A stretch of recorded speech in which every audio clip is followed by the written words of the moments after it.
सत्ता में आ रही एनडीए से छाती पर बुलडोजर चलेगा। खोल के विजय सिन्हा उसके छाती पर चलाएगा। जब फायरिंग नहीं कर सकता है तो सब बॉडीगार्ड रहने का क्या औचित्य है। बिहार चुनाव के पहले चरण का वोट डाला जा चुका है, लेकिन पिछले 24 घंटे में जिन कुछ बातों पर सबसे ज्यादा चर्चा हुई कि अप्रत्याशित रूप से 2-3 दशक बाद बिहार ने खूब झूम करके झमाझम वोटिंग की है। विश्लेषकों का अधिकांश तबका इस बात पर सहमत है कि कहीं बदलाव तो नहीं होने जा रहा, लेकिन चर्चा इस बात की है कि वहां के बीजेपी के डिप्टी सीएम विजय सिन्हा छाती तोड़ देने और देख लेने बुलडोजर चला देने की धमकी दे रहे हैं। सत्ता में आ रही एनडीए से छाती पर बुलडोजर चलेगा। खोल के विजय सिन्हा उसके छाती पर चलाएगा। विजय सिन्हा को सुनते हुए आपको उनकी बौखलाहट समझ में आ रही होगी। बिहार के लोगों की माने तो विजय सिन्हा खुद चुनाव हार रहे हैं, बूथ एजेंट नहीं लग पाया और इसका ठीकरा वो झूठ बोलकर लगा रहे हैं कि कैसे वहां के लोग विरोध कर रहे हैं, जबकि गांव वालों का विरोध दलितों, पिछड़ों, अति पिछड़ों का गांव जिसको यादव का नाम लेकर वीडियो बनवा रहे हैं। ये राजद का, जादव का गुंडा है, राजद समाज का। आरोप लगा रहे हैं राजद एमएलसी पर कि वो दारू पिए हुए हैं, लेकिन जब वो पुलिस जांचती है तो दारू नहीं पिए हुए। फिलहाल वो कैमरे पे पुलिस के सामने अपना अल्कोहल टेस्ट दे रहे हैं कि उन्होंने शराब पिया है कि नहीं पिया है। जीरो है। चलिए ये देखिए तस्वीर आपको दिखा रहे हैं, ये तस्वीर आपको दिखा रहे हैं, ये जीरो आया है। फिर भी बुलडोजर की याद विजय सिन्हा को आई, इसका मतलब कहीं बिहार में सत्ता बदलने तो नहीं जा रही। इन तस्वीरों को अपनी स्क्रीन पर देखिए। ये वीडियो तेजस्वी यादव के रैली की है।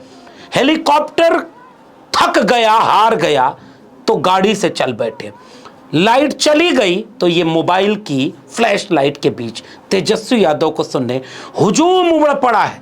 भारतीय जनता पार्टी इस दृश्य को देख करके वाकई बौखलाई हुई होगी। उस बौखलाहट में वो कई तरह के बयान दे रहे हैं, साजिशें कर रहे हैं।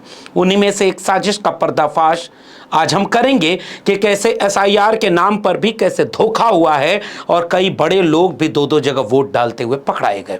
विजय सिन्हा पर एक भी मुकदमा नहीं, लेकिन भाई वीरेंद्र मनेर के विधायक हैं और मौजूदा प्रत्याशी हैं, उनके ऊपर मुकदमा हो गया। सबसे पहले बिहार के वोटिंग परसेंटेज को गौर से देखिए।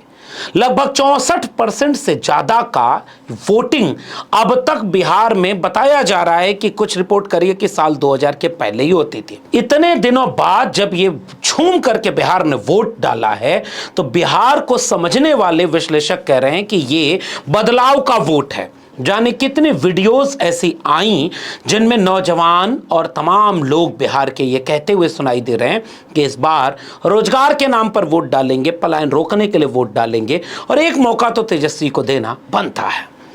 एक वीडियो वायरल होने लगी कि जब एक बच्ची ने अखिलेश यादव को याद करते हुए कहा कि जैसे यूपी में चुनाव होता है वैसे यहाँ भी होना चाहिए, लेकिन तभी कैमरामैन को निर्देश दिया गया कि अरे बीजेपी का सवाल, योगी की बुराई और अखिलेश की तारीफ, तुरंत न्यूज बदल दो। आपसे बात कर लेते हैं। आप लोग यहाँ पे पॉडकास्ट करने आई हुई हैं, क्या चल रहा है आप लोग के मन में?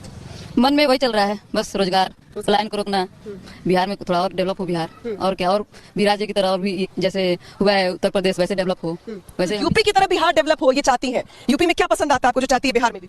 हमको यूपी में यही पसंद आता है कि वहाँ सब मतलब वहाँ होता है ना, पर जो अखिलेश के राज्य में हुआ था कि धर्म के नाम पे वोट नहीं मांगना, वैसे यहाँ पे भी हो। अगर बीजेपी वाले चाहें तो रोजगार के नाम पे आपके पास लौट कर आने वाला हूँ। और इसी तरह से बिहार में जाने कितनी साजिश हो रही है, क्योंकि भीड़ और हुजूम केवल आरजेडी और तेजस्वी की रैली में दिखाई दे रहा है और इसी बीच में बौखलाहट में शिकार सबसे ज्यादा कोई हुआ तो भारतीय जनता पार्टी के कोटे से, आरएसएस के कोटे से डिप्टी सीएम बने विजय सिन्हा दिखाई दिए।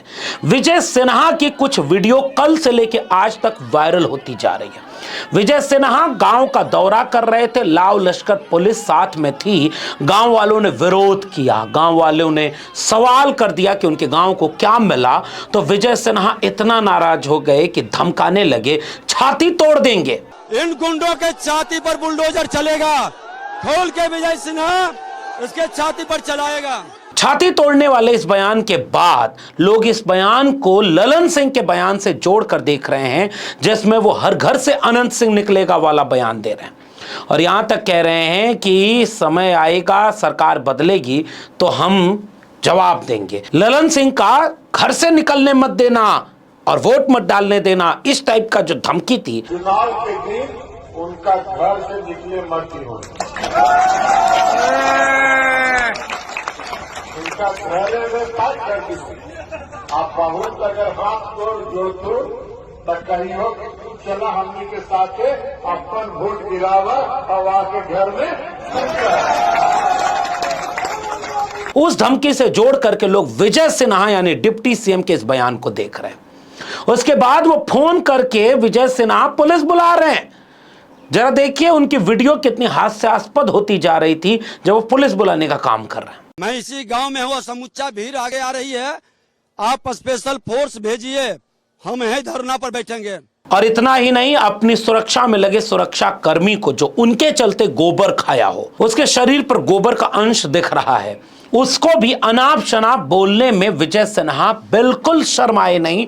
उन्होंने यहां तक कह दिया कि गोली नहीं चला सकते तो तुम्हारे बंदूक लेकर यहां खड़े होने से मतलब क्या है। जब फायरिंग नहीं कर सकता है तो सर बॉडीगार्ड रहने का क्या औचित्य है? ये बॉडीगार्ड रहने का क्या? जो बॉडीगार्ड के देखिए चेहरे पर सारा गोबर और पत्थर फेंके हुए हैं। ये बौखलाहट दिखा रही है और एक सवाल पूछा जा रहा है कि विजय सिन्हा किसके ऊपर गोली चलवाना चाह रहे थे, विजय सिन्हा किसको गोली मरवाना चाह रहे हैं, विजय सिन्हा कौन से जंगल राज के प्रतीक बन गए हैं जो इतनी बड़ी बड़ी धमकी दे रहे हैं। क्योंकि वहां की ग्राउंड रिपोर्टिंग यह है कि विजय सिन्हा खुद चुनाव हार रहे हैं और कई बूथों पर उनके लोग खड़े नहीं हुए। बौखलाहट में वो वोटिंग के दिन घूमने लगे और घूमते हुए उन्होंने अनाप शनाप जो धमकी, छाती तोड़ देंगे, बुलडोजर चला देंगे, क्या क्या नहीं बोला। सरकार बनने तो देख लेंगे, इतना देखा आपने। फिर दूसरे बीजेपी के कोटे के डिप्टी सीएम का एक बयान का हिस्सा सुन लीजिए जो कह रहे हैं कि आरजेडी वाले गुंडाई कर रहे हैं। लालू जी का गुंडागर्दी आप देख लीजिए, जिस भी तरफ देखेंगे वही आपको दिखेगा। अब आपको यह समझ में आ रहा होगा कि जब डिप्टी सीएम लोगों की बॉडी लैंग्वेज बदल गई, बदहवासी, बेबसी, लाचारी, गुस्सा, आक्रोश और गुंडई उनके बॉडी लैंग्वेज में दिख रही है। लेकिन आपको जानकर आश्चर्य होगा कि इसी बीच में जब राजद के एक एमएलसी सामने से उनका प्रतिकार करने खड़े हुए कि ये गुंडई मत करो, क्योंकि गुंडई कर रहे थे विजय सिन्हा, और विजय सिन्हा ही पूरा लाव लश्कर लेकर गुंडई करके बूथ कैप्चरिंग कराने की बात कर रहे हैं। ये वहां के लोग बता रहे हैं। हालांकि चुनाव आयोग को जांच करनी चाहिए, हम ये दावा नहीं कर रहे कि कौन गुंडई कर रहा था कौन नहीं, लेकिन विजय सिन्हा को जब सामने खड़े हुए राजद के एमएलसी तो उन्होंने यहां तक आरोप लगा दिया कि दारू पिए हुए हैं। और उसके बाद एक वीडियो देर शाम तक जारी हो गई जिसमें पुलिस जांच कर रही है कि राजद के एमएलसी क्या दारू पिए हुए थे, तो पता चला कि नहीं, उसकी मीटर रीडिंग 0 बता रही थी, यानी राजद एमएलसी ने कोई दारू नहीं पी थी। इसका मतलब यह है कि विजय सिन्हा ने बेबसी, बदहवासी और हार सामने देख करके जो मन में आया बोलना शुरू किया। छाती तोड़ना भूले तो नहीं आप। इन तमाम आरोपों के बीच हास्यास्पद हो चुके विजय सिन्हा को आप भूल जाएं, इससे पहले एक छोटी सी वीडियो मनेर की देख लीजिए जिसमें राजद के मौजूदा विधायक और विधायक के चुनाव लड़ रहे प्रत्याशी महागठबंधन के भाई वीरेंद्र ये आरोप लगाते हुए कहते हैं कि भाई देखना है तिवारी जी, देखना कुछ गड़बड़ हुआ तो फिर यही समय बदल जाएगा। यहाँ आए हुए हैं बीजेपी का काम करने के लिए, बीजेपी तिवारी हो यार। अब ये छोटी सी क्लिप जो आपने देखी, यही चला करके बीजेपी ने पूरा हंगामा बनाया। आईटी सेल ने राजद के गुंडई से इसे जोड़ा और उसके बाद ताजा अपडेट यह है कि राजद के विधायक और भाई वीरेंद्र जो प्रत्याशी हैं वहां, उनके ऊपर मुकदमा कर दिया गया है, यानी एफआईआर दर्ज हो गई। आपने जाति सूचक गाली दी, और ये उसी देश में हो रहा है जिस देश में दलितों, पिछड़ों के ऊपर तो जाने कितनी गालियां बनी है, इसको तो हम लोग बताते ही रहते हैं। लेकिन उन्होंने नाम लेकर के जब ये रोका तो उस पर मुकदमा हो गया, धमकी दे रहे हैं। जबकि मैं चाहता हूं कि भाई वीरेंद्र की एक बार थोड़ी सी वीडियो डिटेल देख लीजिए कि कैसे वो पुलिस कर्मी, जिसको कोई हक नहीं है कि वो लोगों का पहचान पत्र चेक करे, और भाई वीरेंद्र ने देखा, उन्हें सूचना मिली कि पुलिस कर्मी वहां पहचान पत्र चेक करने के नाम पर वोटिंग को प्रभावित कर रहा है, तो उसे रोकने के लिए जब उन्होंने सख्ती बरती तो मुकदमा झेलना पड़ा। देखिए पूरी वीडियो को। चलिए इनको दीजिए, अभी इनको कहिए तिवारी जी आए हैं, आप क्यों चेक करने वाले, कौन होते हैं? चेक करेगा वहाँ, अब आपको समझ में आ रहा होगा कि हार की बौखलाहट किसके सामने ज्यादा दिख रही है। विजय सिन्हा छाती तोड़ने वाले बयान पर आज भी मस्त घूम रहे हैं, क्योंकि वह बीजेपी के कोटे से, आरएसएस के कोटे से डिप्टी सीएम है। और भाई वीरेंद्र अपना वोट डलवाने के लिए अगर कायदे से खड़े हो जाएं और कहें कि नहीं तुम्हारा कोई हक नहीं है कि तुम कार्ड चेक करोगे, और उनके ऊपर मुकदमा हो जाए, ये दिखा रहा है कि बौखलाहट भाजपा के खेमे में कितनी ज्यादा है। उन्होंने कई तरह की कोशिश की। कल वाली वीडियो आपने देखी, उसके बाद जाने कितनी वीडियोस आई। उन वीडियोस में यह साफ तौर पर देखा जा रहा था कि वोटिंग को प्रभावित करने के लिए कई जगह सत्ता का दुरुपयोग किया जा रहा था, लोगों को वोट डालने से रोका जा रहा था, और तो और एसआईआर के नाम पर जो वोट चोरी रोकने और तमाम तरह के अच्छे नियम बनाने का दावा था, उसकी तो पोल खुल गई बिहार में। अनगिनत लोग अनगिनत बूथों पर खड़े मिले जिनका वोटर लिस्ट से नाम काट दिया गया था। ज्ञानेश कुमार और बीजेपी और टीवी मीडिया, इन तीनों को अगर समय मिल जाए तो जरा एक बार प्रेस कॉन्फ्रेंस करके बताओ ना कि ये जो लोकतंत्र का पर्व था, जो लोग इसमें वोट नहीं डाल पाए, इसमें गुनहगार कौन है। और एसआईआर की प्रक्रिया के बाद अगर जिंदा लोग वोट नहीं डाल पा रहे हैं तो फिर किस बात के लिए तुमने पूरे बिहार को लाइन में खड़ा कर दिया था। ऐसा तो पहले भी होता था। इसका मतलब एसआईआर सारे दोषों से मुक्त नहीं है। लेकिन हंगामा तो तब बरप गया जब सोशल मीडिया पर इतनी तस्वीरें वायरल हो गईं, और सारी वायरल तस्वीरें भाजपाइयों की थीं कि उन्होंने किसी और राज्य में वोट डाला था और बिहार में भी वोट डाला। अपनी स्क्रीन पर देखते जाइए और चुनाव आयोग को आप भी टैग करके पूछते जाइए कि हे ज्ञानेश कुमार, तुम कहां सोए हो, ये देखो कितने लोगों की कितनी जगह पर वोट डालने के बयान आ रहे हैं, प्रमाण दिख रहे हैं। हे ज्ञानेश, तुम्हें प्रोफेसर राकेश सिन्हा को भी जवाब देना चाहिए, जो अब अपने बचाव में यह तर्क ले आए हैं कि फरवरी 2025 में जब बीजेपी को जिताना था दिल्ली में, तो दिल्ली में वोट डाला। फिर राकेश सिन्हा को यह लगा कि अब उन्हें बेगूसराय यानी बिहार में जाकर राजनीति करनी है, तो यहां नाम कटवा लिया और तुरंत वहां चले गए और वहां भी वोट डाल दिया। हे ज्ञानेश कुमार, अगर तुम्हें यह समय मिल जाए तो भाजपा को बचाने के साथ इसका जवाब दे दो कि यह जो हो रहा है यह किस आधार पर हो रहा है। और अभी कुछ ही घंटे तो बीते जब राहुल गांधी ने इसका सवाल उठाया कि हरियाणा के वोटर जाने कितने फर्जी और बाहर से वोट डाल गए। हे ज्ञानेश कुमार, ये क्या हो रहा है तुम्हारे बिहार के चुनाव में। लोग तुम्हारे उस ट्वीट को दिखाकर ट्रोल कर रहे हैं जिसमें Gyanesh Kumar, Election Commission of India ने ट्वीट किया है जाने कितने महिलाओं की फोटो जो वोट डालने जा रही हैं, और लोग पीछे से तुम्हारा बयान चला रहे हैं कि हम अपने माताओं बहनों की वीडियो सार्वजनिक कर सकते हैं। क्या अपनी माताओं, बहुओं, बेटियों सहित किसी भी मतदाता की सीसीटीवी वीडियो चुनाव आयोग को साझा करनी चाहिए क्या? हे ज्ञानेश कुमार, ट्रोल होना आज तक बहुत लोगों को ट्रोल होते देखा, लेकिन चुनाव आयोग का जो मजाक तुमने उड़वा दिया बिहार में, यह लोग पूछेंगे और पूछेंगे कि यह जो हो रहा है बिहार के चुनाव में दूसरे चरण में क्या होगा। अभी बिहार में दूसरे चरण का वोट डाला जाना है। तेजस्वी यादव ने एक अपील जारी की और उसमें थैंक यू कहा। पहले उन्होंने अपील जारी की कि सब लोग वोट जरूर डालिएगा, जो आए हैं बिहार छठ मनाने वोट डालकर जाइएगा, और लोग भी यहां पर आए हैं वो भी छठ मनाने, दूर से नौकरी करने, पलायन किए हुए लोग आकर के बिहार अगर आप पहुंचे तो वोट डाल के जाइएगा।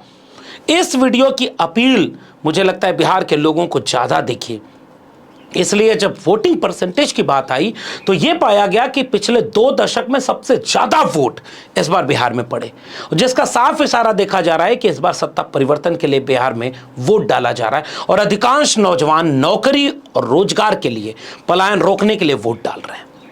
इसलिए थैंक यू मैसेज करते हुए तेजस्वी ने जो कहा, एक बार सुनिएगा उसे। समस्त बिहार वासियों को तेजस्वी का नमस्कार। आप सब लोगों को दिल से हम धन्यवाद देना चाहते हैं कि आज पहले चरण का मतदान जो है खत्म हुआ, बम्पर वोटिंग आप लोगों ने किया है, और आज मैं कह सकता हूं कि आप लोगों ने महागठबंधन के जीत पर जो है मोहर लगाने का काम किया है। सभी कार्यकर्ताओं को, पार्टी के, महागठबंधन के सभी कार्यकर्ताओं को और बिहार की जनता मालिकों को हम धन्यवाद देना चाहते हैं। ये जुनून, ये जज्बा, ये हौसला जो है 11 तारीख को भी दिखना चाहिए, और चलिए मिलकर के नया बिहार बनाते हैं, बेरोजगारी को खत्म करते हैं, पढ़ाई दवाई कमाई सच्चाई और सुनवाई वाली सरकार बनाते हैं। एक दस्तखत से जब 10 लाख लोगों को नौकरी देने का वादा भी तेजस्वी ने किया था, तो यही भाजपा और एनडीए के लोग कह रहे थे कि पैसवा कहां से लाएगा, जेल से लाएगा, अपने बाप के घर से लाएगा। तेजस्वी आज इसी मुद्दे पर चुनाव लड़ रहे हैं और बिहार के नौजवानों को कन्विंस करते हुए दिख रहे हैं कि एक बार डिप्टी सीएम बने तो 4 लाख नौकरी दे दी, 3 लाख प्रोसेस करवा दी, अगर पूर्णकालिक 5 साल के लिए अगर सीएम बन गए तो नौकरी मिलेगी, पढ़ाई कमाई दवाई सिंचाई सुनवाई और कार्रवाई की सरकार बनेगी।